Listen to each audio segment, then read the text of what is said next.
아멘. 예수님께서 육을 입고 이 세상에 오신 것은 피를 흘리기 위함이셨습니다. 육신을 입으셨다. 이 얘기는 피를 흘리겠다는 하나님의 의지죠. 그래서 그의 피는 우리의 믿음의 도리가 됩니다. 하나님과 우리 사이에는 반드시 그의 피가 있어야 화해가 가능하고 그 피로서만 하나님께서 인정하시고 또 인류도 그 피로서만 하나님을 만날 수 있는 담력을 얻었습니다. 예수의 피는 단지 붉은 색깔의 물질이 아니라 하나님 나라로 우리가 들어갈 수 있는 하나님의 의요, 하나님의 법이요, 또 말씀이며 진리인 것입니다. 오늘날 믿는 자들은 자기들의 행위를 보면서 행위가 거룩하다거나 또 경건하다고 믿고 이 때문에 자기 자신이 하나님 나라의 일원이 되었다는 어떤 그런 착각에 빠질 수가 있습니다. 그러나 그것은 세상 종교가 가지는 신념과 같은 믿음입니다. 아무런 거기는 보장도 없고 약속도 없는 믿음입니다. 우리가 가진 믿음의 출발과 결말은 피로 시작해서 피로 마무리되는 겁니다. 하나님은 다른 것에 그 언약의 성취를 이루시지 않으십니다. 하나님은 그 어떤 곳에도 그 약속을 두지 않으셨습니다. 오직 예수의 피에만 그 약속을 두셨습니다. 사람들은 그가 얼마나 잘난 사람이고 그의 성품이 어떻고 그의 공로가 어떠냐는 식으로 일반적인 확신으로만 그 사람이 구원을 얻을 거라는 어떤 그런 막연한 믿음을 가지고 있습니다. 그러나 피 없이는 아무도 하나님 나라의 궁전에 들어갈 수 없고 어떤 사람도 그 영혼이 위로받을 수 없다는 사실을 우리가 깨달아야 되겠습니다. 여러분, 인류의 역사에는 하나님의 피가 있었어요. 그런데 그 피에는 영원한 생명이 있었습니다. 그 피가 그래서 인류를 대속할 수 있었습니다. 그 피는 지금 하늘 지성소 하나님 보좌 앞에 있습니다. 하나님께서 그 피를 의지하여 하나님께 나와 죄를 자복하는 자들에게는 그 죄를 사하시고 죄로 인해서 죽을 영혼은 살아나게 됩니다. 그러므로 바울처럼 내가 산 것은 내가 아니요 그리스도께서 내 안에 사신 것이라는 이 고백이 합당한 겁니다. 왜냐하면 피에는 생명이 있습니다. 내 안에 예수의 피가 흐르고 있다는 것은 이 생명은 내 생명이 아니요 주님의 생명이 되기 때문에 그렇습니다. 예수님께서 최후 만찬을 하시는 자리에서 떡을 떼신 후에 잔을 가지시고 축사하시고 이렇게 말씀합니다. 이를 받아 마시라. 이는 내가 너희를 위하여 흘리는 바 새 언약의 피니라 하신 이 말씀은 진리의 음성이었습니다. 오늘 우리가 이 음성을 듣고 그 진리의 음성을 듣고 그 진리를 받아 마시는 저와 우리 성도님들이 되시기를 원합니다. 예수는 영원한 하나님의 피로 임하신 하나님의 아들이십니다. 그 피는 창조를 입은 아담의 혈육에서 난 것이 아니고 창조자의 피가 세상에 오신 겁니다. 그가 하나님의 아들이신 것은 그의 피가 아담의 피와는 전혀 다른 하나님으로 하나님의 피로 임하신 것입니다. 하나님의 생명이 영원하시기에 그 피도 영원한 것입니다. 아담의 원죄는 하나님 앞에서 영원히 살 수 있는 생명을 잃어버렸습니다. 인간의 영은 에덴에서 선악과를 먹는 날 너희가 정녕 죽으리라는 이 계명을 따를 때만 생존하고 지속할 수 있었습니다. 그러나 죄로 인해 그 생명이 이미 죽었습니다. 그래서 영적 기능을 잃었고 하나님을 뵙지도 못하고 하나님으로부터 오는 사랑과 복과 은혜를 잊지 못하게 되었습니다. 다만 육신을 의지하고 있으나 그 육신마저도 죽기로 작정된 존재며 육신이 잠시 살다가 그 육신의 생명이 다하면 그 후에는 반드시 둘째 사망인 형벌로서 영영 죽는 그런 심판만이 있습니다. 그런 세상에 하나님이 약속하신 하나님의 피가 세상에 임하신 것입니다. 첫 언약은 비유였고 둘째 언약은 진리입니다. 첫 언약은 이 비유는 그림자였는데 비유는 진리에 대한 그림자일 뿐 진짜 진리는 될 수가 없습니다. 죄로 죽은 사람들을 대신하여 흘린 송아지와 또 양의 피로서는 인류를 구원할 수 없다는 것을 우리는 잘 알고 있습니다. 그래서 마침내 하나님의 피가 처녀의 몸에서 잉태된 것입니다. 그 피는 하나님의 영원한 생명이며 그 영혼은 영이기 때문에 예수의 육체의 피는 우리 영혼을 구원할 수 있는 것입니다. 하나님의 아들이 피로써 세상에 임하신 것은 우리는 과학이나 어떤 상식으로 해석하지 말아야 되겠습니다. 이것은 하나님만이 하시는 영적인 일이요 하나님만이 이루실 수 있는 하나님의 일이기 때문에 우리 육의 눈으로는 그것을 절대로 판단하지 말고 우리는 그것을 진리로 받아들이고 믿어야 하겠습니다. 고린도전서 1장 18절에 이렇게 말씀했습니다. 십자가의 도가 멸망하는 자들에게는 미련한 것이요 구원받는 우리에게는 하나님의 능력이라. 이 말씀의 뜻은 영적인 일이 육신에게는 미련한 같이 보인다는 거죠. 하나님의 일은 사람이 보기에는 인본주의의 눈으로 보면 항상 미련하게만 보일 뿐입니다. 반대로 육신의 판단과 사람의 일들이 하나님이 보시기에는 미련하게 보입니다.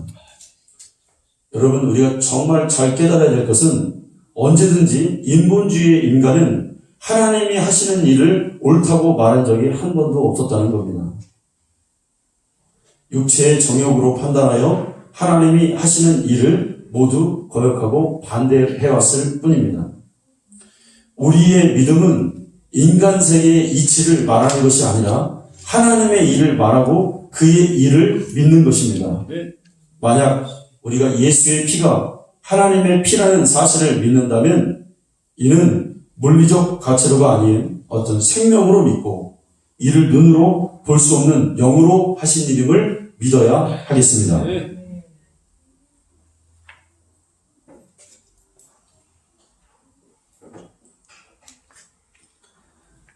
이스라엘은 세계 인류의 모형이었습니다.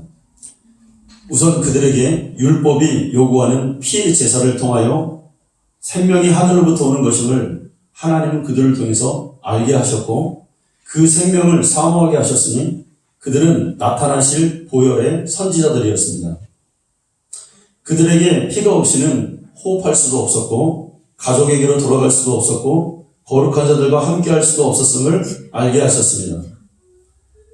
피로 하나님께 바친 자만이 공동체의 일원이 되어 복을 받을 수 있었습니다. 피에는 생명이 있다는 것과 죄에는 생명을 잃게 하는 사망에 이르는 형벌이 주어짐을 그들을 통해서 깨닫게 하였습니다. 그래서 그들은 보혈의 선지자들이었습니다. 율법 아래에 사용해지는 예법에서 수양과 숫송아지의 피는 그것들에게서 피를 얻기 위해 그들의 목을 베는 순간 이미 그 제물의 생명은 죽은 것입니다. 그러므로 항상 죽은 제물로 그들은 하나님께 드렸으며 하나님은 그런 죽은 제물로서는 그들과 영원히 화목하실 수 없으셨습니다. 그들에게 주셨던 부여됐던 그 보혈의 선지자의 의미는 거기까지밖에 할 수가 없었습니다. 완전한 속죄가 이루어질 수 없었던 것입니다. 그러나 예수 그리스도의 피는 그 피가 예수 그리스도를 떠나는 순간 예수 그리스도의 육신은 죽으셨으나 그 피에는 영원한 생명이 있어 영원히 속죄할 수 있으며 단번에 드리는 피로서 영원히 효력을 낼 수가 있었습니다. 우리가 주 예수의 피를 힘입음은 구약에서처럼 죽은 피를 힘입음이 아니라 영원한 생명이 그의 피에 있으니 우리는 주가 흘리신 살아있는 힘을 입은 것입니다. 이것을 산제사라고 말하는 것입니다. 예수님이 제자들을 앉혀놓으신 후 잔을 주시면서 내 피를 받아 마셔라. 떡을 주시면서 내 살을 먹으라 하셨습니다. 이 의미가 무엇일까? 왜 주님은 마지막 순간에 제자들에게 잔과 떡을 주시면서 이것은 내 살이고 내 피라는 말씀을 하셨을까? 여기에는 깊은 의미가 있습니다. 이것은 그 떡과 잔을 주시면서 내가 받는 고난을 너희들도 함께 받기를 원한다는 고난에 참여하라는 주님의 명령이었습니다. 그의 피를 마시게 하신 것은 그가 자신을 당하는 그 고난의 피를 너희들도 이렇게 살아야 된다라는 주님의 당부였습니다. 골로새서 1장 24절의 말씀에 나는 이제 너희를 위하여 받은 괴로움을 기뻐하고 그리스도의 남은 고난을 그의 몸된 교회를 위하여 내 육체에 채우노라 이렇게 말씀합니다. 성도는 그리스도의 남은 고난을 교회를 위하여 주를 위하여 자기 몸에 채우는 자라고 성경은 말씀하고 있습니다. 그리스도인들은 그리스도의 고난을 나눠 짊어진 자입니다. 특별히 오늘 우리가 받는 이 주님의 몸과 피를 기념하는 이 잔과 이 떡을 먹는 자들은 내가 그리스도의 고난에 주를 위해서, 교회 위해서, 성도를 위해서 내가 헌신하겠습니다 하는 이런 결단과 같은 것입니다. 예수님은 자기를 따르는 제자들에게 각각 자기의 십자가를 지고 나를 따르라 하셨습니다. 곧 너희가 욕을 먹고 저주를 받고 죽임을 당해야 내가 가는 길을 따라올 수 있다. 너희가 나를 따르려거든 죽임도 당하고 고난도 받아라. 욕도 먹고 멸시와 학대도 당하고 명예까지도 훼손을 당해야 할 것이다 라고 주님은 말씀하는 것입니다. 여러분, 우리가 예수를 믿는 것은 장난이 아닙니다. 우리가 얼마 전에 임직자들을 선출했습니다. 그 선출된 임직자들은 그게 좋은 것만은 아니에요. 물론 우리가 그렇게 궁극적으로 가야 될 길이지만 그것은 뭐냐면 내가 주님의 피에 좀 더 가까이 가겠습니다. 내가 주님 앞에 나를 드리겠습니다 하는 이것은 헌신하겠다는 그런 다짐과도 같은 것이 직분을 받는 것입니다. 예수님 당시에 십자가는 강도들만 졌습니다. 이처럼 예수를 따르려면 강도의 누명을 써야 하고 억울한 일도 당할 수 있음을 이게 말해주고 있는 겁니다. 주님은 그러한 길을 제자들도 가기를 원하셨고 만찬석에서 이 잔을 받아 마시라 하시며 언약의 피를 나눠주셨습니다. 이처럼 우리가 복음을 받는 것은 주님이 나눠주신 피의 잔, 고난의 잔을 받는 것입니다. 예수 그리스도를 받아들이고 구주로 받아들이고 복음을 믿고 받은 자들은 그리스도의 고난을 마신 자들입니다. 우리는 이 사실을 잘 깨닫고 늘 이 생각을 잊지 말고 그래 나도 십자가를 져야 되는 신분이야. 그러한 성도야 라는 것을 생각하면서 우리가 신앙생활을 해야 되겠습니다. 그래서 예수께서 제자들에게 피와 살을 나눠주신 그 의미를 우리가 알고 이 의미를 우리가 받아들이는데 주님은 우리에게 이렇게 말씀하실 겁니다. 우리에게 잔을 주시면서 이제는 세상 따라 살지 말고 주께서 흘리신 내가 흘린 피의 가치로 살기를 원한다. 라는 주의 음성이 오늘 우리에게 들려지기를 원합니다. 우리는 아무리 인간의 노력을 해도 거룩하게 살 수 없습니다. 이 피를 마심으로 인해서 이 보혈의 능력이 나에게 임해서 너는 주님의 뜻대로 살아라는 그 주님의 당부가 오늘 나의 심령 속에 들려지기를 간절히 소망합니다. 그래서 성도는 거룩하게 살아야 되겠습니다.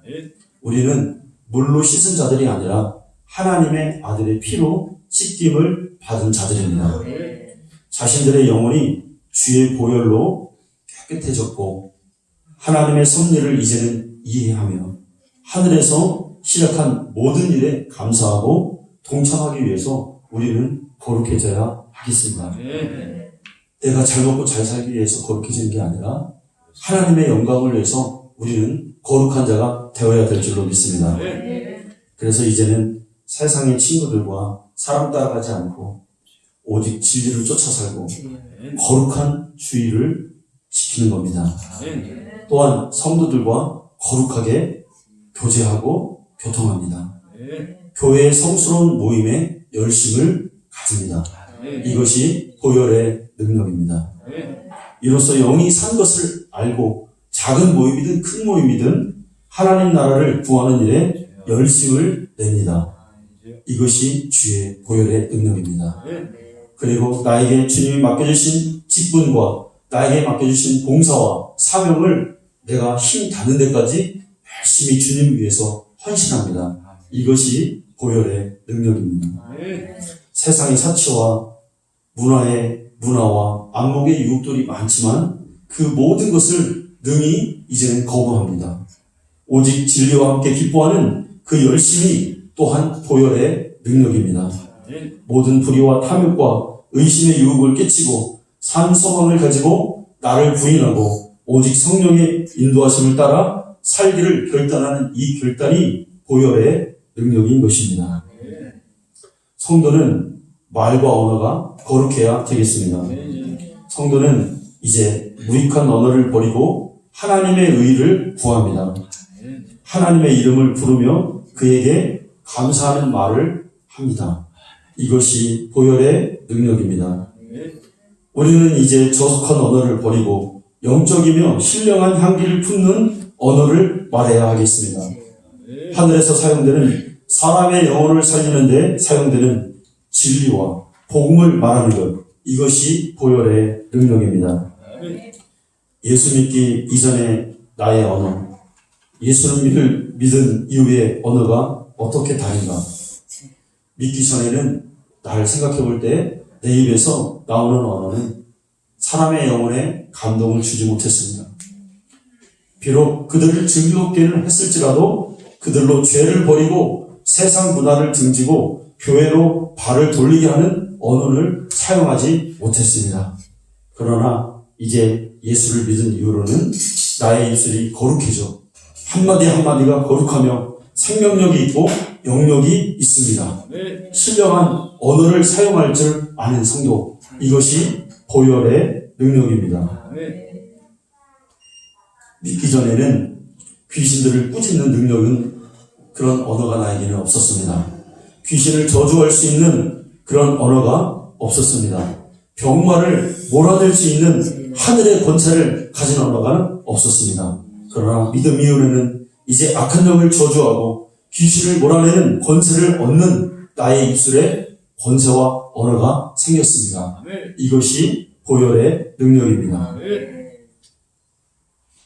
이런 변화된 언어, 그리스도의 피가 묻어있고 핏소리를 불러오는 이 언어로 드리는 찬양을 하나님은 받으시고 그 기도에 응답하십니다. 이것이 보혈의 능력입니다. 성도는 하나님이 들으시는 찬양과 기도를 할 수 있어야 됩니다. 허공을 치는 기도가 얼마나 많은지, 사람의 귀를 즐겁게 하는 찬양이 많이 있습니다. 그러나 정말 하나님은 그런 걸 원하지 않고 핏소리가 있는 찬송, 핏소리가 있는 기도, 하나님은 이 기도를 들으십니다. 이건 어디서 오냐? 보혈의 능력을 힘입었을 때, 보혈의 능력이 내 입술에 있을 때 이것이 가능한 일입니다. 이제는 우리가 보혈의 능력을 힘입어서 권세 있는 언어를 사용하는 우리 성도님들이 다 되시기를 축원합니다. 성도의 생활이 거룩해야 되겠습니다. 믿는 자와 믿지 않는 자의 구별은 그의 생활에 있습니다. 교회 안에서도 보혈의 능력을 가진 자와 가지지 못한 자의 구별도 생활에 있습니다. 예수의 피를 보기 전의 생활은 하나님과 원수된 생활이요, 죄를 짓는 생활이요, 타락한 생활이요, 마귀를 쫓는 생활이었습니다. 그러나 주 예수를 믿은 후의 생활은 하나님 편에 선 생활이요, 하나님 제일주의의 생활이며 죄를 이기는 생활이요, 거룩한 생활이며 원수 마귀를 날마다 이기고 승리하는 생활입니다. 더 나아가서는 기도하는 생활이요, 그의 삶이 날마다 영적 전쟁의 삶입니다. 이것이 보혈의 능력입니다. 여러분, 교회를 다닌다 하여도 예수의 보혈의 능력을 맛보지 못한 자는 종교 생활을 하는 것일 뿐입니다. 이런 사람은 언제라도 예수를 부인하고 다른 길로 갈 수 있으며 다시 옛 자아로 돌아갈 수 있습니다. 그에게는 피의 능력이 없기에 신앙생활의 능력도 없습니다. 그러나 예수의 피의 사람은 성결하고 항상 진실합니다. 힘들고 어려운 일이 있어도 사람 의지하지 않습니다. 하나님 바라보고 기도하며 역경을 이겨내고 상황을 바꾸고 나와 멀어졌던 사람들을 함께 협력하여 선을 이루는 자로 만들고 주께서 맡겨주신 일들을 변함없이 이루어가는 것, 이것이 보혈의 능력을 가진 자입니다. 우리는 예수의 살과 피를 마신 자입니다. 예수는 사람으로 태어난 하나님의 아들이십니다. 하나님께서 죄로 인해 땅이 마땅히 멸망해야 될 자를 위해서 대신 죄값을 지불을 하시기 위해서 피 흘리신 것입니다. 그러므로 나는 보혈의 능력을 힘입어 이제는 세상을 이기는 자, 옛날과는 전혀 다른 자와 되기를 이 시간에 간절히 축원합니다.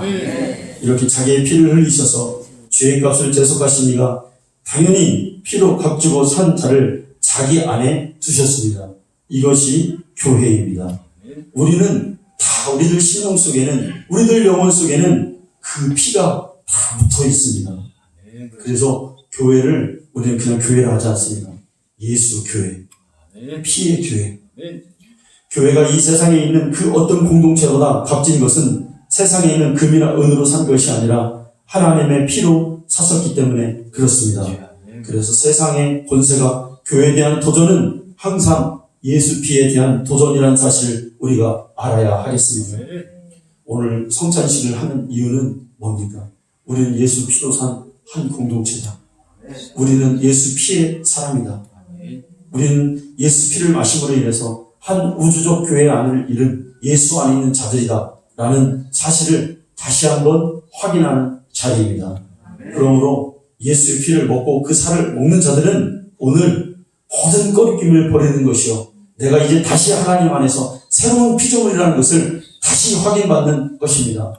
혹 세상에 물들어 마귀에게 속임을 당하여 좌우로 흔들리는 자가 있다면 오늘 이 살과 피를 먹음으로 인해서 우리가 온전한 자가 되기를 간절히 축원합니다.